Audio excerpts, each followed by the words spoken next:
அஸ்ஸலாமு அலைக்கும் வரஹ்மத்துல்லாஹி வபரகாத்துஹு. தினமும் ஒரு ஹதீஸ்.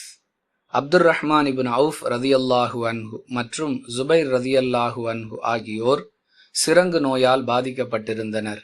எனவே அவ்விருவருக்கு மட்டும் பட்டாடை அணிந்து கொள்ள ரசூலுல்லாஹி ஸல்லல்லாஹு அலைஹி வஸல்லம் அவர்கள் அனுமதி வழங்கினார்கள்.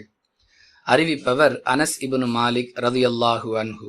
நூல் புகாரி, ஹதீஸ் எண் 2919. அன்பிற்குரிய அல்லாஹுவின் நல்லடியார்களே, ஆண்களுக்கு பட்டு தடை செய்யப்பட்டிருக்கிறது என்பதை நாம் அறிந்து வைத்திருக்கிறோம். இருப்பினும் சிரங்கு நோயால் பாதிக்கப்பட்டவர்கள் மற்ற ஆடைகளை அணிந்து கொள்வதால் அவர்களுடைய வேதனை அதிகரிக்கும். எனவே நிர்பந்தம் என்ற அடிப்படையில் இவ்விருவருக்கு மட்டும் ரசூலுல்லாஹி ஸல்லல்லாஹு அலைஹி வஸல்லம் அவர்கள் அனுமதி வழங்கினார்கள்.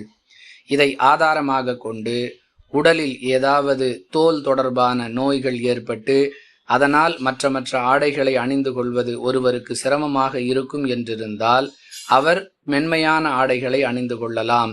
வேறு எந்த மென்மையான ஆடைகளும் கிடைக்கவில்லை என்ற பட்சத்தில் பட்டாடை அணிந்து கொள்வதற்கும் அவருக்கு அனுமதி இருக்கிறது என்பதை புரிந்து கொள்ளலாம். வேறுபாட்டை விளங்கி சட்டத்தை அறிந்து கொள்வோம். வாஹிரு தஅவானா அனில் ஹம்துலில்லாஹி ரப்பில் ஆலமீன். அஸ்ஸலாமு அலைக்கும் வரஹ்மத்துல்லாஹி வபரகாத்துஹு.